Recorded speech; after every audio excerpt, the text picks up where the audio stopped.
Bom, pediram para filmar os professores, né? E se fere minha existência, eu serei resistência? Não, eu serei obediência. Por causa disso, eu chamei aqui o professor Fernando Eliel, que é mestre em matemática, é pós-graduado em técnicas e métodos de ensino. E, mano, o cara é coordenador de métodos de avaliação lá do município de... É que é difícil aqui. Lá do município de Camaçari, na Bahia. Então, sem mais enrolação, vem pra cá, professor Fernando Eliel. Vem aqui. Ó, prazerzão, hein, professor? Prazer nosso. Isso aí. Educa Tal. Uma ideia aqui, vai conhecer um pouco sobre o professor, sobre a sua carreira, sua trajetória, entender ele como pessoa também, vamos descobrir se ele é um doutrinador, será que ele doutrina os alunos em sala de aula? A gente vai descobrir isso hoje nessa conversa. Então, eu fiz aqui uma breve introdução, mas se apresente para o público aqui, professor. Boa tarde. Eu sou um professor de matemática, tanto da rede pública quanto da rede particular. Embora a disciplina matemática sempre foi a minha praia. Por outro lado, durante meu tempo de trabalho, fui convidado para fazer outras coisas. Dentre estas outras coisas, também sou coordenador de avaliação institucional do município de Camaçari.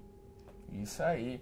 E para começar essa nossa conversa, eu queria entender o porquê você escolheu matemática. Por que essa paixão por essa matéria que eu particularmente sou horrível em exatas, não tenho essas habilidades. E o que te interessou na matemática para querer se especializar nisso, se formar e se tornar professor, né? Bom, o aprendizado de matemática é uma coisa que, para alguns especialistas, o jovem já traz esse dom.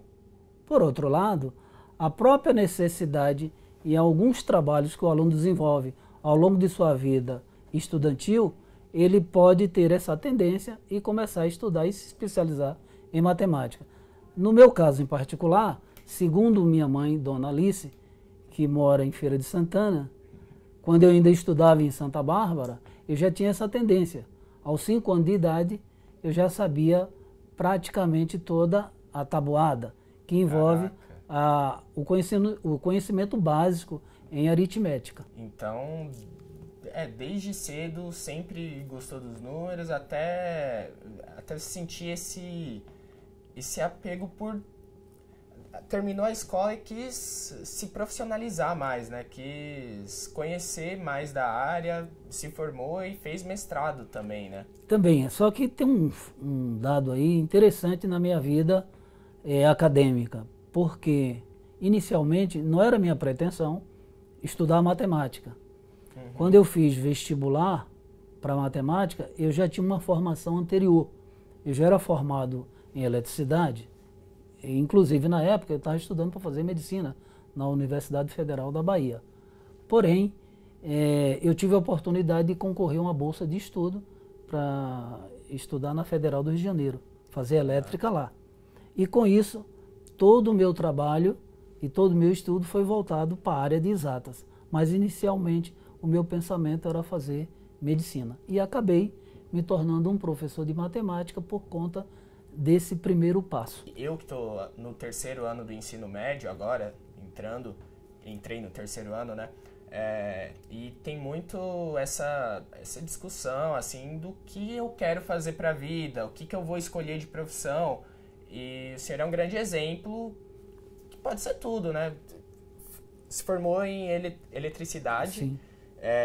Tentou medicina e no final optou por matemática. E hoje, você pensa em fazer outra coisa? Você pensa em... Bom, depois que eu terminei o mestrado, que isso foi recente, em 2018, meu desafio agora é seguir estudando, ou eu vou fazer o doutorado, isso é uma opção, mas também eu tenho essa opção de fazer um outro curso. Haja vista que em 2008 eu passei para medicina. 2008. Porém, eu passei para medicina, mas eu tinha muitos compromissos, o que não permitiu eu largar esses compromissos e me dedicar só à medicina. Então eu preferi continuar como professor de matemática, né? E posteriormente vim fazer o mestrado. É uma pessoa que, seria uma pessoa que tem a especialidade ali na área de exatas, mas conhece de tudo um pouco, né? Antes de gravar aqui, o senhor estava comentando que nas horas vagas, fora da sala de aula, você gosta muito de ler assuntos sociologia, filosofia, história. Comenta um pouco mais disso aí, gente. Bom, para o professor conhecer um pouco mais a matemática, é necessário que ele não veja simplesmente a matemática como um conjunto de regras, de fórmulas, de postulados e teoremas. É preciso que ele leia um pouco mais sobre a história da humanidade, principalmente com relação à filosofia, com relação à sociologia.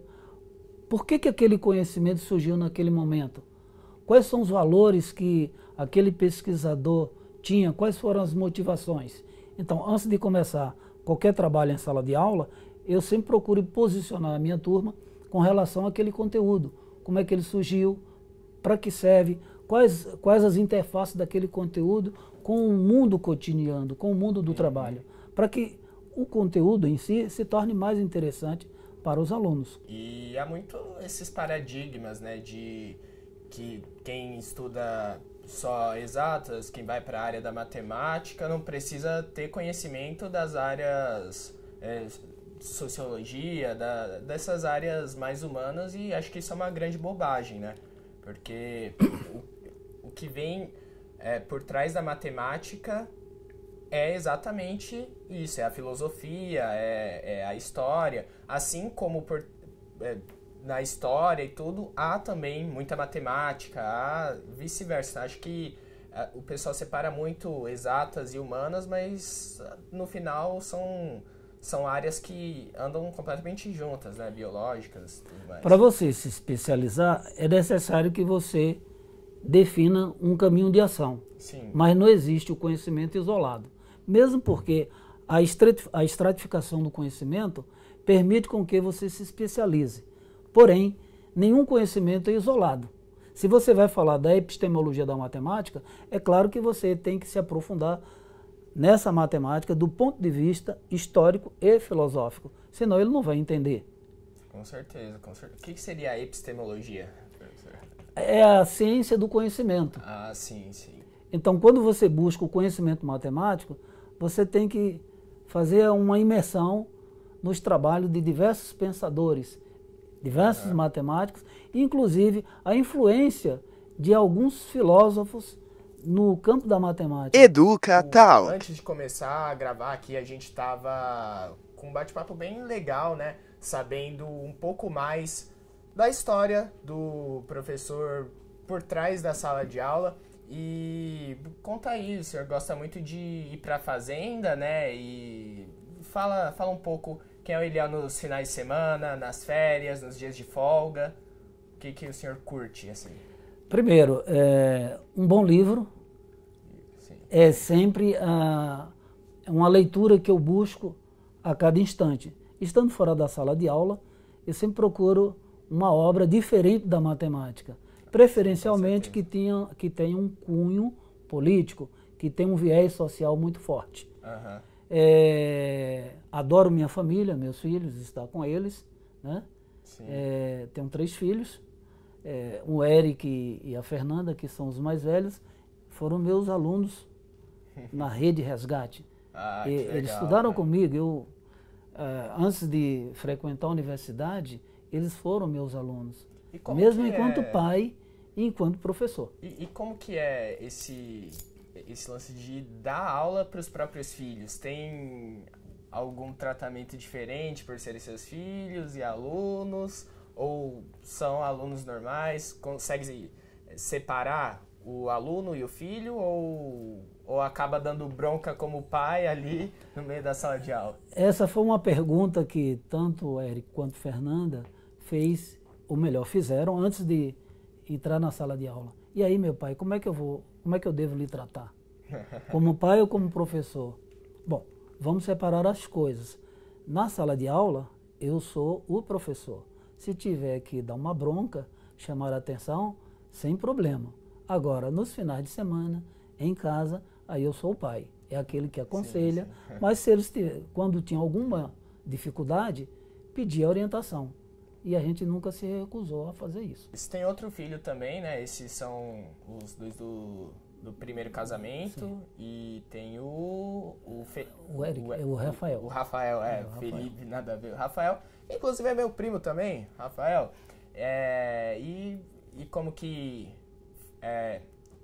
ter filhos de casamentos diferentes, você tem alguma separação, se dá bem com todos os filhos do mesmo jeito, os irmãos têm contato um com o outro, como que é? Esse convívio, ele foi, além de harmônico, foi feito de uma forma muito amável, amorosa, não somente por mim, mas também pela Bárbara, minha esposa atual.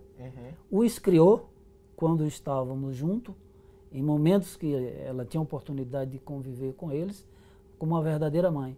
Tanto é que até hoje, não somente Rafael, mas Eric e Fernanda a trata como mãe. Não é que chame de mãe, mas o carinho é muito forte, é muito grande.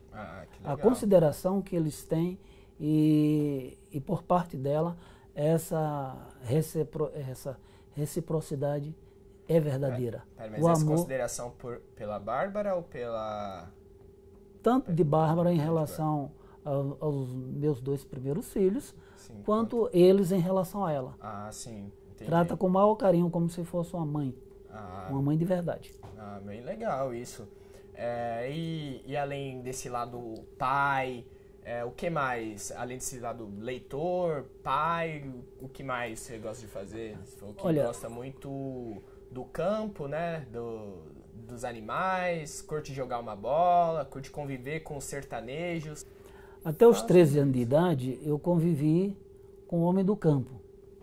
Meu pai era um fazendeiro lá do interior de Santa Bárbara. Então, até os 13 anos, eu estudei em várias escolas da zona rural. E o tempo de estudo nessas escolas eram bastante intermitentes. Foi aí que minha família, principalmente minha mãe, nos conduziu para Santa Bárbara para fazer a formação do primário, depois veio ginásio. E a partir daí a gente tomou o rumo, fazer ensino médio, faculdade e chegar onde chegamos hoje. Mas mesmo depois desses anos todos, ainda curto voltar ao campo para conviver com o homem do campo, com os trabalhadores, a gente brincar, conversar. Sim, né? sim. Essas raízes, eu acho que nenhum ser humano deve perder onde está a sua origem, o verdadeiro eu. O lado profissional, o homem, o professor, ficou ali. E como que foi, né, o senhor sair do meio rural, que o senhor convivia, para ir para o lado mais acadêmico, mais para a cidade grande, né? Como que foi isso? Houve uma diferença muito grande ou foi normal assim para você? Olha, para qualquer jovem há um processo de adaptação em tudo que você vai fazer na vida. Surge um fato novo, então você tem que passar por um processo de adaptação. É claro que naquela época não tinha a violência que tem hoje. Os 2 primeiros anos foi um pouco difícil, essa distância da família com os pais. Mas gradativamente a gente vai amadurecendo e tomando novos rumos. Tanto é que pouco tempo depois eu estava na Universidade Federal do Rio de Janeiro. Nossa, e foi um espaço, né, um convívio completamente diferente. Aí é que está o detalhe, é que quando você entra numa universidade, você se assume enquanto pessoa, enquanto ser humano, você é responsável pelos seus atos. Você não tem os pais como responsável. O responsável pelas suas ações é você mesmo. E isso, todos os jovens, quando ele ingressa na universidade, ele assume esse papel. Sim. Esse papel do eu, desse sujeito de ação, de deveres e direitos. Isso é muito importante para o crescimento do jovem. Ao início da sua resposta, né, essa pergunta que eu queria saber um pouco mais do senhor fora da sala de aula, o senhor falou que sempre gosta muito de ler livros com esse viés político, sociológico, e o senhor às vezes procura passar isso em sala de aula, um pouco desse seu posicionamento ou dos seus pensamentos, das suas ideias. Você passa isso em sala de aula ou simplesmente chega lá, dá a matéria e vai embora? Como é importante que o professor procure ampliar o conhecimento dos alunos, não só em relação à disciplina que ele ensina. E quando você fala de uma matemática com um viés político, com um viés sociológico, com um viés antropológico, você não está doutrinando o aluno. Muito pelo contrário, você está abrindo um leque de possibilidade de discussão em sala de aula, mesmo tratando de matemática. Sim, era nesse ponto que eu queria chegar. O senhor, por passar essa visão, acha que está informando ou está doutrinando, está induzindo seus alunos a irem para o modo que você pensa? Estou muito bagunçado aqui, porque uma hora eu chamo de senhor, outra hora eu chamo de você, tem que decidir, né? O senhor ou você, tanto faz? Tanto faz, pode ficar à vontade. Então, valeu. Aqui, a galera pode comentar nos comentários, se decide, ou chama de senhor ou chama de você. Mas, voltando à resposta, então, você acha que só está passando ali a visão que você tem de mundo, seus posicionamentos, suas ideologias através de várias e várias coisas que você leu, né? Você acha que isso não está induzindo diretamente ou doutrinando, né? Olha, o direito de cátedra eu acho indiscutível. Sim. Porém, o doutrinamento passa mais por um viés político-ideológico. Alguns especialistas dizem que é um viés político-partidário, mas quando o professor discute em sala de aula outras possibilidades de aprendizagem, não somente da disciplina que ele está ministrando, mas outros conhecimentos afins, você não está doutrinando. Como eu disse anteriormente, você está abrindo uma possibilidade de discussão com seus alunos para que você possa aprofundar aquele conteúdo. Às vezes é estranho para alguns quando um professor de matemática vai falar da matemática com viés filosófico. Sim.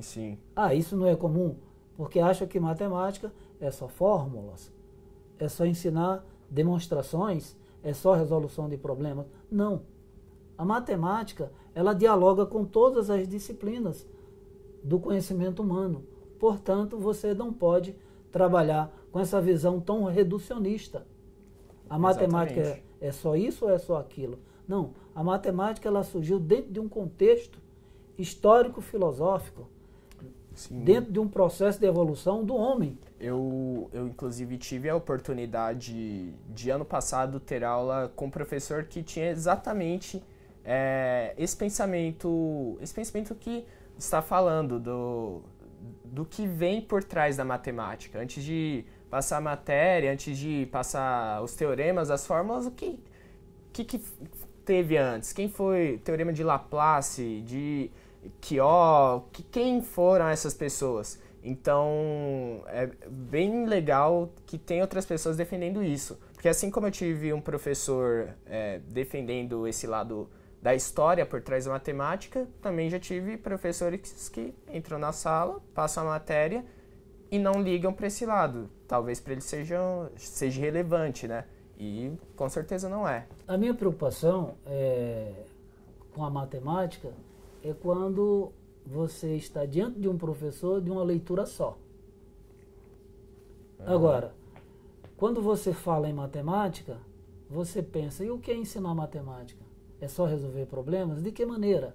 É claro que o professor de matemática tem que iniciar, tem que dar a esse aluno ferramentas para que ele possa se desenvolver. Como é que ele possa demonstrar um determinado teorema? Existem caminhos para isso. Mas isso não significa dizer que ele não possa discutir outros viés da aprendizagem da própria matemática. Eu acho que para finalizar esse papo que tá tão bom, né, mas para não alongar muito o vídeo, eu queria encerrar aqui com a seguinte pergunta, que eu até brinco que parece pergunta que fazem para político em debate, mas é muito bom ver o lado de cada professor, o que pensa referente ao futuro da educação. O senhor acha que está caminhando para um bom lado? Está regredindo? O que você vê do futuro? Bom, eu já ouvi e li sobre algumas ideias de vários colegas de que a escola hoje ela não é atraente aos jovens. É claro que o modelo de educação ele continua muito tradicional. A escola hoje é uma escola ainda do século XIX. Ela não mudou muito, embora a tecnologia avançou, mas a escola não acompanhou esse ritmo. Qual a escola do futuro? A escola do futuro ela tem que desenvolver uma metodologia que seja atraente para o jovem. Então, um modelo só, quadro, salas fechadas, isso é muito antiquado para muitos jovens. Acaba sendo desestimulante. Então, essa escola do futuro é uma escola que tem que abrir as suas paredes, ela tem que perpassar outras fronteiras. E aí entra o uso da tecnologia. A tecnologia ela veio para ficar. Tecnologia sempre avança. E por falar em tecnologia e avanço tecnológico, a matemática caminha nessa direção. Afinal de contas, a economia mundial hoje, em torno de 15%, gira em torno do conhecimento matemático. Logo, essa escola não pode olhar sempre para o passado, ela tem que olhar para frente. Então, para isso, é necessário a inclusão tecnológica, mas essa inclusão tem que ser para todos. E não é somente incluir, é também dizer de que maneira essa inclusão será feita. É preciso projetos, né? É preciso investimento. Caso contrário, essa escola vai permanecer ainda no século XXI com a metodologia do século passado. E querendo ou não, se está parando naquela época, se a escola não evoluir, vai ficar no retrocesso, né? Não vai ter uma evolução e, consequentemente, a tendência talvez seja perder cada vez mais alunos, né? Porque a geração é outra, são outros interesses e o que era usado há pouco tempo atrás, como método de ensino funcionava muito, hoje já não é tão atraente para os alunos. Eu falo isso como experiência própria.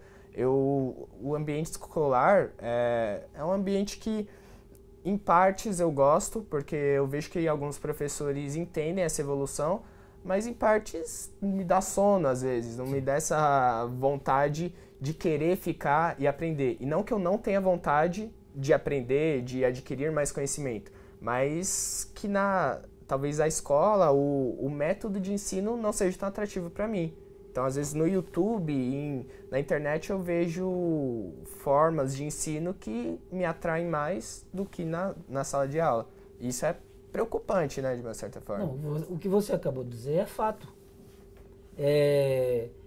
Essa escola que não agrega esses valores dessa juventude, ela acaba se tornando uma escola não atrativa. Uhum. É como eu disse, é uma escola que está no século XXI, mas com uma metodologia ultrapassada.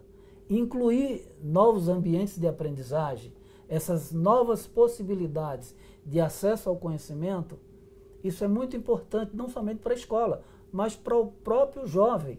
A única coisa que precisa, como eu acabei de dizer, é investimento, para que esse acesso esteja disponível para todos, não para uma parte da sociedade, mas eu também tenho que olhar para aquele segmento que hoje representa as chamadas classes populares, que também tem acesso. Educa Tal. Finalizamos aqui esse bate-papo, foi uma aula realmente esse vídeo. saber suas opiniões, conhecer o senhor como professor, como profissional e como pessoa também, como pai, como quem gosta de ir pro campo, gosta de cultivar as raízes. Acho que foi muito bom esse bate-papo, então obrigado mesmo, professor, por ter aceitado esse convite, sabe? Aproveitou o tempinho que estava aqui em São Paulo para poder responder aqui as perguntas. Foi realmente muito importante, então valeu, professor. Nós é que agradecemos a oportunidade para falar para o jovem que aprender matemática é um processo natural. Matemática não é esse bicho papão, não é uma disciplina que tem essa dificuldade toda, como muitos jovens imaginam. Ela só precisa de dedicação e treinamento. É claro que um estímulo, não somente por parte dos pais, da família, e ele deve procurar sempre buscar novos recursos, novos conhecimentos, sem ficar atrelado a uma única leitura, tá? É isso. Uma boa aí. tarde.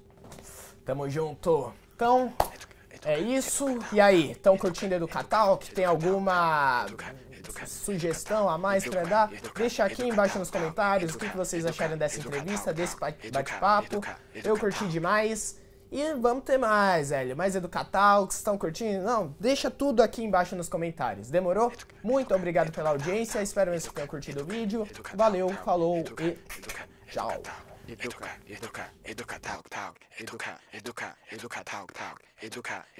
Educa Talk. Aí. Beleza. Foi? Nossa, deu